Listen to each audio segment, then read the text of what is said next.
1 minute.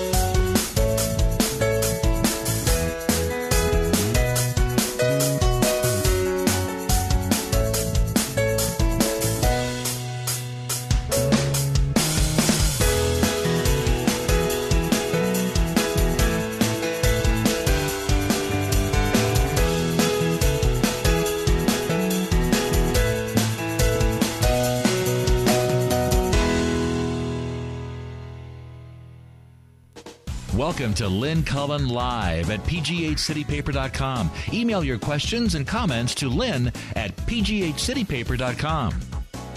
Hello, I'm back. No, you're back back. From the dead. Back from she the has dead. risen. Yeah. I rose out of my bed finally today. Hi, guys. Well, so I spent my Memorial Day weekend, sick. That's what happened to me.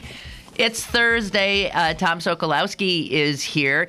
And if you think I'm a trooper for coming in, still not feeling quite right, this guy got off an airplane at midnight last 10 night. hours ago. After being on the airplane for 14 hours. From China. From Ni hao. China. Ni hao. Ni hao? What's that mean? Hello, how are you? Oh, hi. So he doesn't even know where he is. I do, yes. You're in the United States, Pittsburgh, Pennsylvania. Yes, right, exactly. It's unbelievable you showed up. Well, no. It was sort of thing, yes, I thought, oh, God, I'm going to come on old unshaved and smelly and, whatever. But I got up at 7:15, just because I was so screwed up because right now it's 12 hours different, so it's 10 o'clock at night. Oh, okay. So Did you manage to sleep on the plane? A little bit. Oh, my gosh. Unbelievable. You know what? What?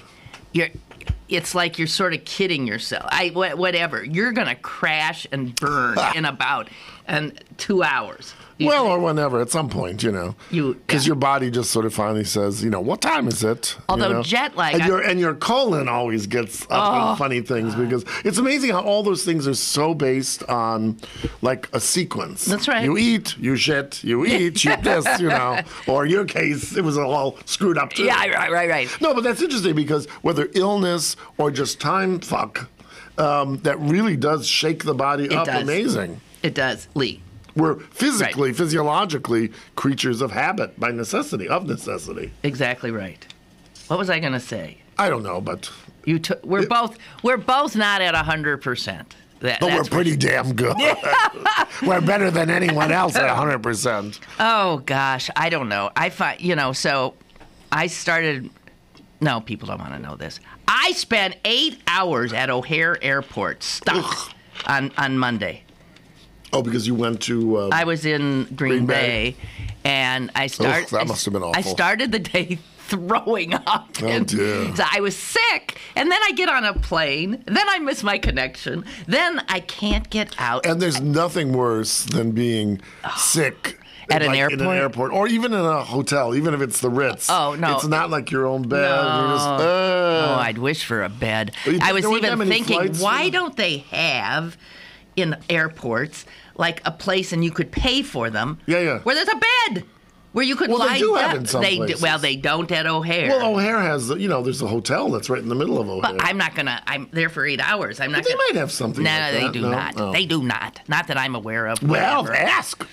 Jeez. I did once in Germany because it was the same sort of thing. They have these little pods. You can. No. This was a real room. A real room. And you paid, I think it was like a third of the rate or something. It wasn't the full room price. So anyway. Well, I guess there aren't that many when I think about it, because when I used to, go and visit my mother when she was still alive, U.S. Air was the only one that flew to Chicago. Well, I guess United might. Let me tell you. There aren't many flights. There is no way. First of all, there's no way to get to Green Bay, Wisconsin, which is right. unbelievable. So just once you're in Green Bay, to get somewhere where then you have a chance of getting to Pittsburgh. Well, now where do you fly? And it never used to be like that. Where do you fly into for Green Bay? Milwaukee or? No, you can, because you can't get from Wisconsin, anywhere in Wisconsin, to Pittsburgh directly. No. But I mean, when you're flying from Pittsburgh to see your mother, what is the closest town? Well, I'm saying there's no connection into. So it's not Milwaukee. So it's Chicago, and then you drive? Or? It's Chicago, and then you could drive, and it's Detroit. Oh, I see, okay. But the connections are ridiculous. Well, this was the funny thing. They're too close? Well, this was interesting. I landed in Detroit last night. Are we boring people with this? Who cares? It's our show. Well, it's your show. Who cares what you think, listeners? No. People are enjoying. You know, it's very funny. I remember a friend worked at the Metropolitan Museum, and she had her boss was someone who traveled all over the world buying art. And this woman was a sort of kvetcher, and she'd come back and say, "Oh, Miss Raggio, how was your trip to Venice?" And she'd say, "Oh, well, there were bugs in the hotel, and the bath was terrible." And they would say, "Miss Raggio, we want to." That was cool. We're having a meltdown. That was neat. What was that? I'm not sure what you're Oh dear, Jess is having a meltdown. Jess jumped 20 feet into the air. Yeah, it's like a Star Trek episode. Oh dear. Okay. Anyway, but they would say, "Oh, you're taking the pleasure. We sort of live vicariously through you, and all you're telling us about is the dreck, But well, some people have but I was going to say, what was I going to say? Oh, I landed in Detroit at 6:15, and there was not a plane until 10:15. Yeah. So I just drank and then answered email because it was interesting. You go to China. And it really is. There's no more coolies in China, at least where I was. Money, Mercedes, what have you. But it's very interesting. I have Gmail as my email account. Well, because China has been fighting with Google because they want to censor. And Google says, no, we have, Right. So if I'd like to send you an email, either it takes like 40 minutes or it just doesn't go through. And then various sites, I wasn't looking for hot porn or anything, but just sites that may be seen by some as something like I was looking for some gay site because if something a question someone asked me, this does not exist. Google comes on. Gays do not exist? Well, that not site. on. No. Oh, it's just saying it doesn't exist. Yeah, that site doesn't exist. No, there's homosexuality, there's prostitution, whatever. But in terms of what people are offered, so it's interesting because you think you're in this very, very modern place, which you are, which is very prosperous in some ways. In some ways, but in other ways, you don't get information,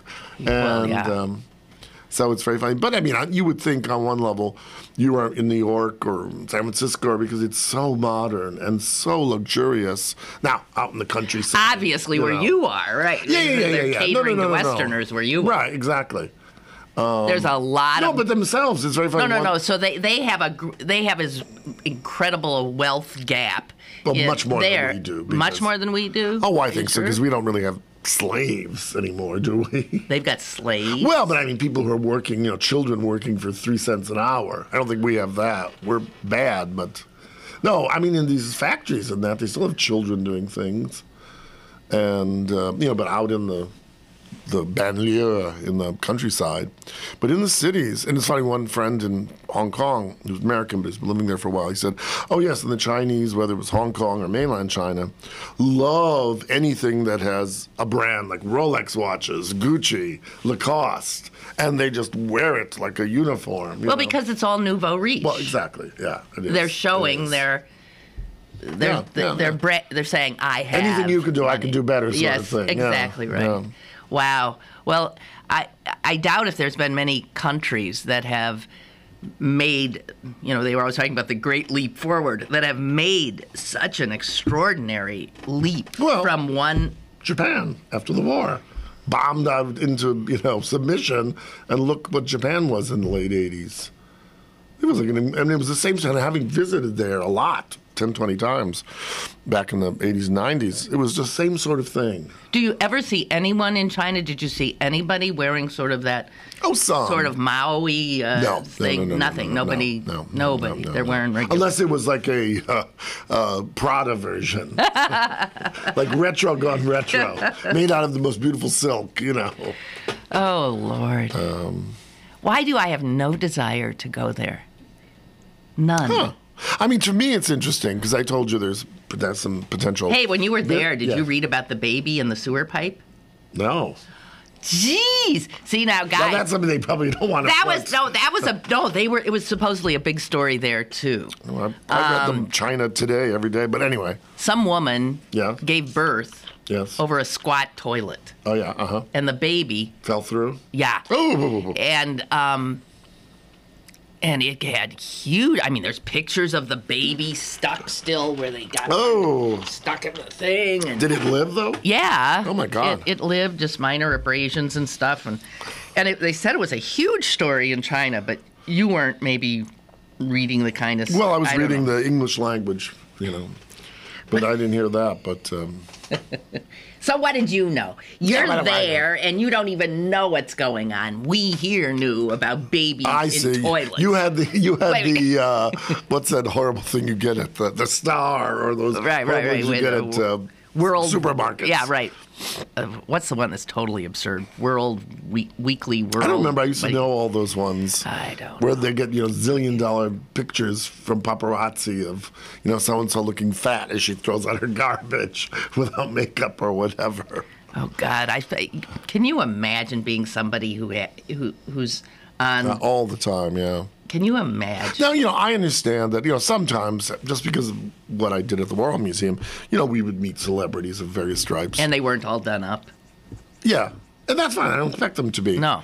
But, I mean, on a certain level, if you're going to buy into being a celebrity, like I remember Brooke Astor once saying to someone, the great, Mrs. Astor. Doyenne. She would always, yeah, exactly. She would always go out totally dressed to the nines. I know, right. Because she said people want to see Mrs. Astor.